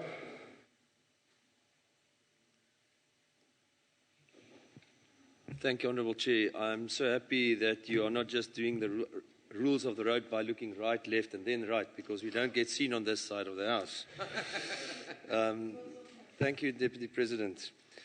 The ANC has a 100-year history as a liberation movement, and considering the alliances they have built in those years with the rest of the continent and the world. Order, honourable members. Can you allow me an opportunity to also follow the question? Okay. Can I go on, Honourable? Can you present your follow-up question? Honourable Deputy President, does South Africa have the political will to help resolve African conflicts by not taking sides? How will it be possible for them to be partial or neutral in negotiations when negotiating, if you look at the history of the ANC with some of these other alliances? What negotiations are you referring to? Can I take the point of order? Thanks, Deputy Chair. I'm rising in terms of Rule 46, B. Member making a statement in the House that is false. As a disciplined member of ANC, it's misrepresenting the organization that I'm representing in this National Council of Provinces. It's saying the ANC is 100 years old, and that statement is false. So before he can even, his question be attended, let him be corrected, because it's misleading us and the public. May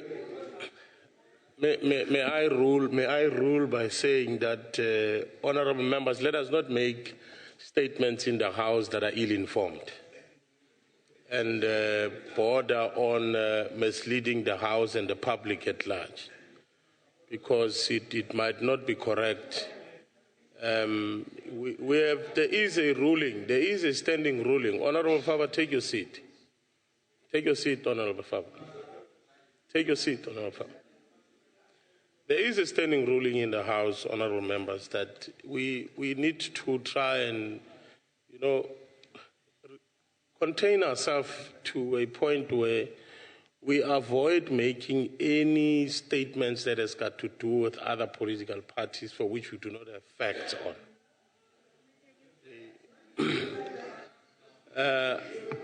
Especially when it comes to internal matters of other political parties. No, I'm addressing you, honourable members. I'm reminding you of something that has happened before. Now, if then this is the case, because it could be that Honorable Faber might have misled the House. Therefore, my ruling would be that I will verify those facts and then come back with a ruling on whether if Honorable Faber misled the House or not. That will be my ruling on the matter. Are we, honorable members, you are on your feet, 3 of you. I don't know. Are you contesting my ruling? Honourable Chair, I'm rising on a point of order. Can I take your order? Honourable Chair, to guide you, when Honourable Motla Shuping spoke of the ANC, nobody intervened or stopped him. So I don't think it is fair for you to say you will come back and make a ruling, whereas the honourable colleague here is giving you a question based on the ANC being a liberation movement and its history. Honourable member. So honestly, when Honourable Motla Shuping spoke, nobody interjected. And I think in all fairness, you should allow the colleague to carry on. You've made your point. You've made a point. Can you take your seat, honourable member? I'll come back. No, I'll recognize you. My ruling on the matter, there is a point of order. Honourable members, order. You see, that is the problem. I'll make a ruling, you are not listening, and then you come back on the same issue. I am saying, in my ruling I said, Honourable Faber made a statement, and there was a point of order that then spoke to Honourable Faber misleading the House. And I am requesting the House to then allow me an opportunity to verify whether if Honourable Faber truly misled the House and therefore come back to the House with a ruling. Are we agreed on that? Agreed to. Honourable members, I've made a ruling on this matter. Can we avoid dialogue on this matter? Honourable Faber, are you rising on a different matter? Is that a different matter? Honourable Chair, I would like to know asking you, Honourable Faber. Yes, because I would like to know on what basis I've misled the House, Honourable Chair. Honourable Faber, that is why I will take out the technicalities on the 100 or 101 Honourable years. Faber, if that can I come back and make with a ruling on whether if it is true the House was misled or not? Is that the point of order, Honourable Falingen? Chairperson, Honourable Faber said the ANC has a 100-year history. Honourable Falingen. You cannot Honourable Falingen. Honourable Falingen, I'm not recognizing you. I am not recognizing you primarily because I've made a ruling on the matter. I don't need any clarity. No, you can't tell me how to make a ruling. If you are not happy with my ruling, it's fine. There are processes that you can follow on that matter. But for now, I've made a ruling on the matter. Can we proceed? Can we proceed, honourable members, by recognizing Honourable Labuskaghni? Thank you, Honourable Chair. I would like to know on what rule, which rule in this book did you use to make the ruling that you did? Because in this book, there is no rule that said that when you talk about another party, it's misleading the House. I'm so sorry. I'm so sorry, Chair. We can't go on this way. No. I don't know what is. Take your seat, Honourable Dlamini. Take your seat, Honourable Dlamini. I would like you as the Chair to quote the rule. Take your seat, Honourable Dlamini. I don't know what is this excitement. Honourable members, I have made a ruling on the matter. And therefore, on the basis of that, we shall proceed with the business of the day. Honourable Deputy President. Thank you, Honourable Chairperson, Deputy Chairperson, Honourable members.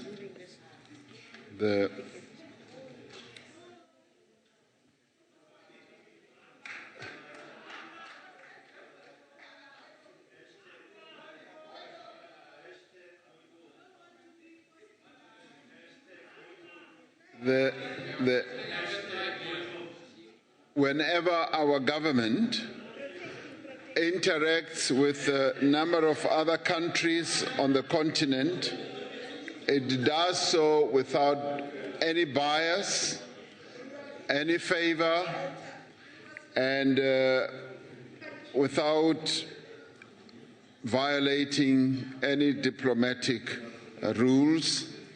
Whenever we are called upon to intervene in any situation, we make sure and are extremely careful not to take sides, but just to take the side of the objective or the mission that we have been given, that of helping to restore peace and stability in the various countries where we operate.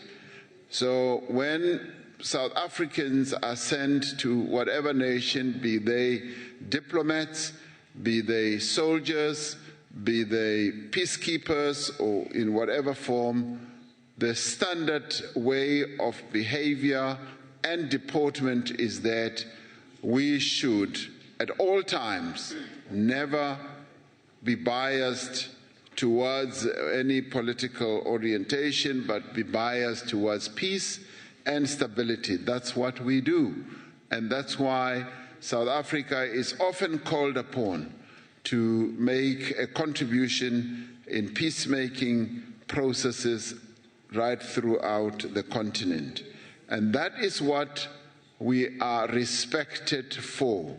That is what we are recognized for, and that is what we are accepted for. Thank you very much. Thank you very much. Honorable Mtile. You had your hand up. No, I'm not. You are not. Okay. Honorable, okay. Oh, are you, all right, Honorable Mtile, Honorable Mukweli. Thank you, Chair. Thank you, Deputy Chairperson. Deputy President, in terms of building economic resilient continent that is characterized by democratic practices, what is the government doing about South African companies that goes around African countries who operate with complete disregard of domestic legislations like MTN did in Nigeria? What is your problem? Sit down. Honorable Dlamini, is there a point of order? On what point are you raising? Thank you very much, Honorable Deputy Chair. Is it parliamentary for Honorable Mtileni to eat chappies in the House? Honorable, may I not take that as a point of order? Honorable Deputy President. Thank you, Deputy Chairperson,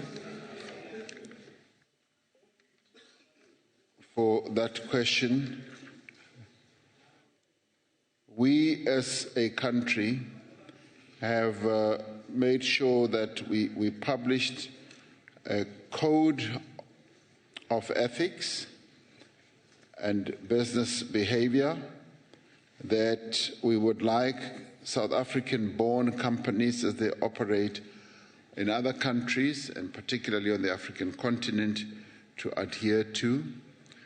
We knew some time ago that as our companies flung their wings across the various countries in the world and the continent, we would like them to behave and deport themselves in a way that will make sure that they comply with local rules and regulations. And we therefore seek at all times to make sure that our companies get to know this and they're well informed about this. And more importantly, we would like them to comply with local laws of the countries where they operate. And the same would apply to companies such as MTN and many others, that they need to subject themselves to the laws of the countries where they operate.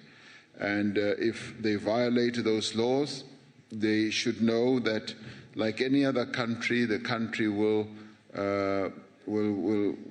take umbrage to what may well have been done. So that we make very, very clear ourselves. Thank you very much. Thank you very much, Deputy President. Honorable Pakis. Honorable Deputy President, the progressive people of the continent and we in the mighty ANC knows that economics plays a pivotal role in the reconstruction of our country and the rest of the continent. Thus, economic reconstruction cannot be separated from post-conflict reconstruction. Can you indicate and share to us about the African heads or states, what are they doing on economic challenges for our continent? The question is irrelevant. The question is irrelevant to the principal question. Therefore, I shall not allow the question to be proceeded with. Honorable members, that brings us to the end of that session. That question, we shall then proceed to question 24 by Honorable Kaula, Deputy President. Deputy Chairperson, honorable members, in many ways I have responded to this question before. As the Minister of Finance and I have previously answered, the South African Revenue Service, the Reserve Bank, and the Financial Intelligence Center, as well as the Criminal Investigation Prosecuting Authorities, do act against instances of tax evasion, of illicit financial flows as part of their routine activities, as and when such criminal actions are identified. In particular, SARS and the Reserve Bank continually assess taxpayers, be they individuals, be they companies, and they also assess significant financial transactions where they believe that such activities are not declared or are not legitimate.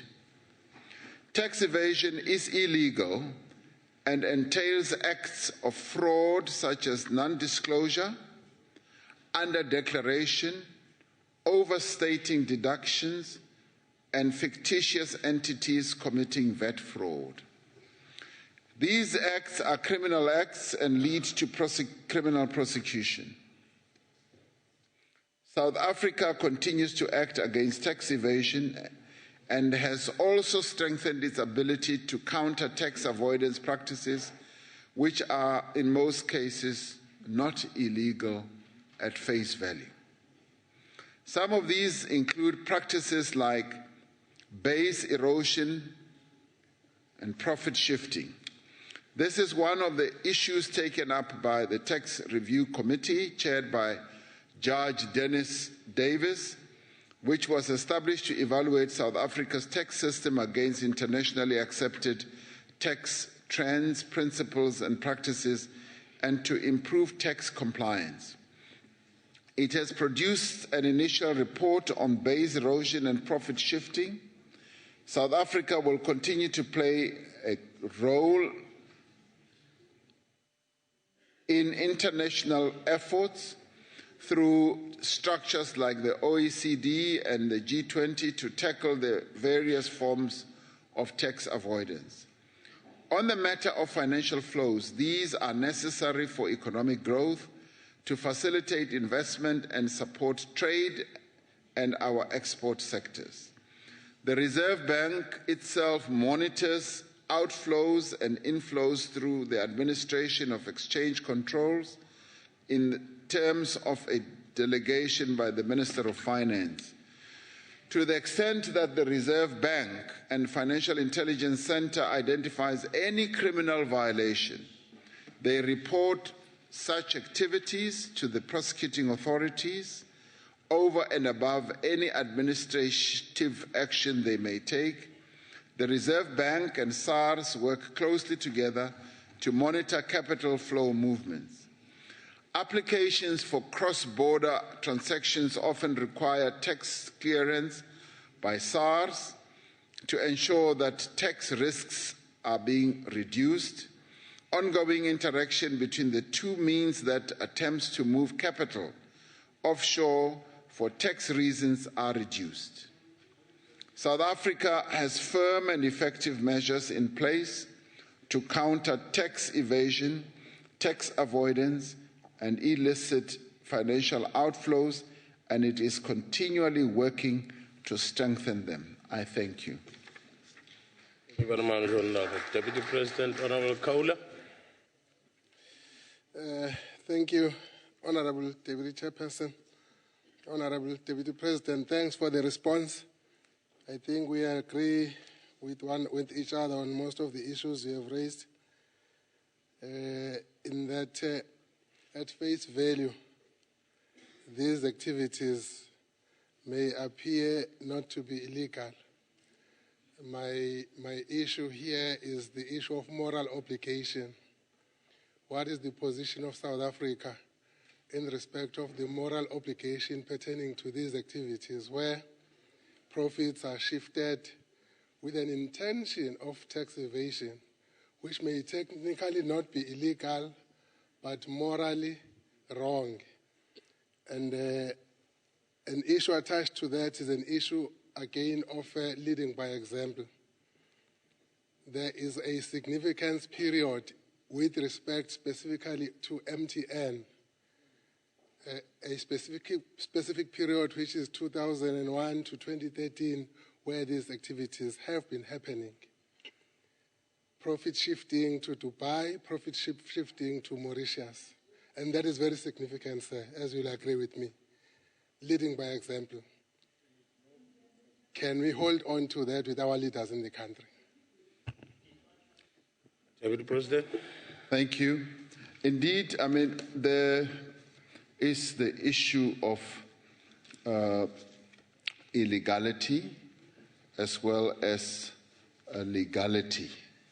And these matters clearly are matters that need to be looked at by the various authorities that I was talking about.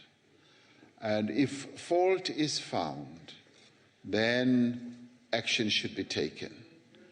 The morality of it clearly is something that is now being raised more globally.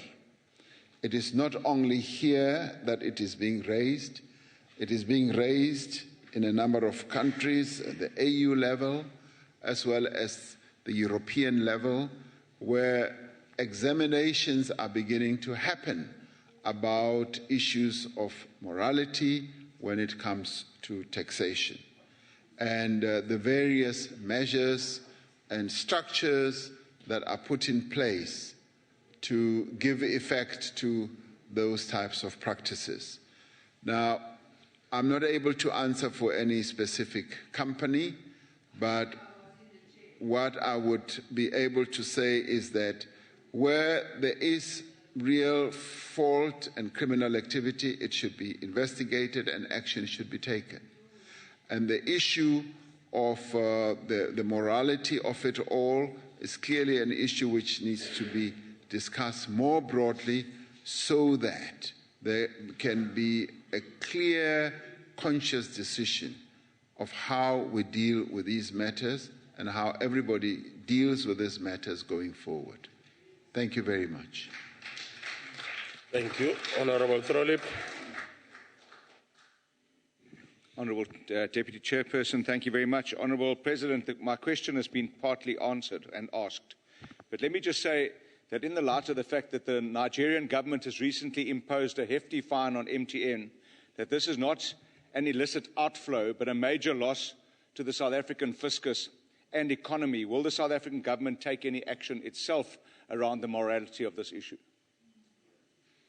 Deputy President. Thank you very much. As I understand it, this one has to do with the issues of RECA, and where, as we have known, we went through we are going through a RECA process, but when it started, we needed to RECA everybody's SIM card, and there was a cut-off point. It does seem like In the case of Nigeria, there were issues, and those issues need to be addressed. Will we, at our level, as the South African government, be doing anything about it? We will obviously be taking note of what is happening with a view of seeing how the company that is involved responds, reacts, and acts in this matter. And as I was saying earlier, we've got the ethics code that we have adopted, which we would like our companies to adhere to wherever they operate. So it is in the light of that where we will be saying, as I said earlier, would like our companies to comply with the laws and regulations of countries where they operate without violating those, because they should know that wherever they operate, they are carrying the South African flag. And in this regard, if this fine is indeed imposed as it is going to impact on South Africa as well, as our revenue fortunes from a taxation point of view are going to be lower. Thank you very much. Thank you, Deputy President. Honorable Mokoena. Thank you, Chair. Deputy President, this issue it's a lot more serious than perhaps we are giving it weight. Because it goes to the heart of the last question that we addressed, which is the relationship that the government has with the private sector. We run away from the concept of a protectionist economy, which means more control in the private sector. We run away from it because the West tells us that we should. But at the core of it, there are fundamental issues that we should be dealing with. Profit shifting in this country is not illegal. That is the first thing. Base erosion is not illegal. You talked about SARS, for instance. SARS does not have the capacity, for instance, at borders or in ports to check companies whether they are declaring correctly or not, because many of these companies are under declaring. So we're losing a lot of money, and it's a lot. President Mbeki's report just reported 1 trillion or something that we're losing every year. And this is money that could be going into education, it could be going into housing and all sorts of things. So what are we doing in order to address these basic things, the capacitating SARS, dealing with profit shifting as a rule in the business sector, those basic things, because those details are the ones that will help us to deal with the issue a little bit more seriously. Thanks. Deputy President. Thank you, Chairperson. I think clearly this is what I put in the category of global mega trends. Trends that are emerging right across the world on issues that need to be addressed and tackled. On issues where, at face value, you'll find that the illegality is not easily found, but there is something that is emerging as a trend that says, even if that is so, should it be like that? And to me, another mega trend that is emerging is to have shared value, that you need to have shared value in terms of, say, even as you extract resources from the ground. Should a company just be extracting resources, exporting, and they are leaving without the local people benefiting? The mega trend that's emerging is that no, it should not be. So many countries are dealing with this. And similarly, on this issue too, we have to deal with it. We have to deal precisely with the issue that you're addressing. At face value, it's not illegal.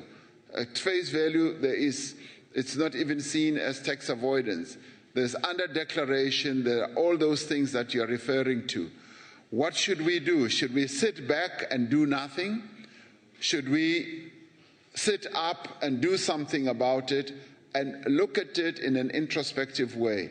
You're referring to the AU report which was given to the AU by former President Thabo Mbeki. That is part of the process. So it's a part of the process that is unfolding. In this country, we're beginning to look at it and talk about it. And indeed, our sense of understanding on consciousness is going to keep rising until we get to a point of saying, how do we close those loopholes?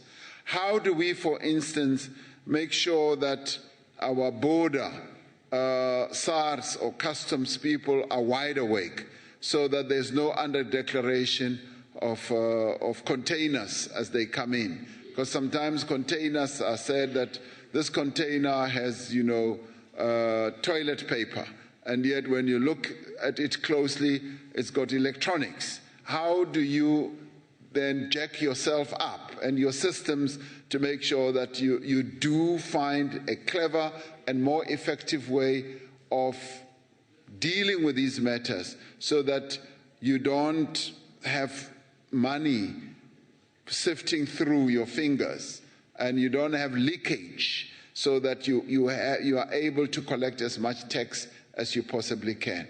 So our level of awareness, consciousness, and attention is going to keep rising, and as it rises, we will clearly give attention to this matter, as we must.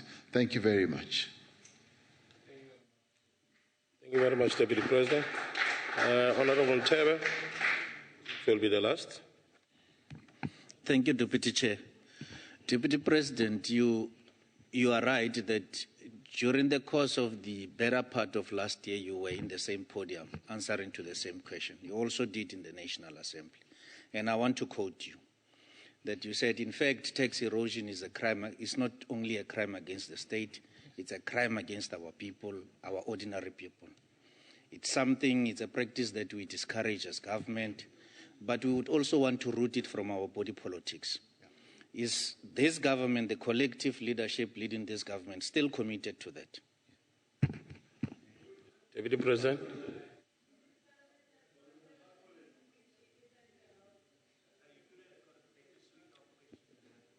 Deputy President.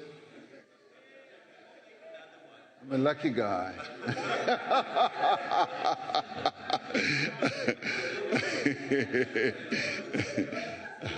Oh, should I ask myself a question? Is that what you would like? No. Does the government have the resolve to deal with this matter? The answer is yes. We've got various structures, which I alluded to earlier.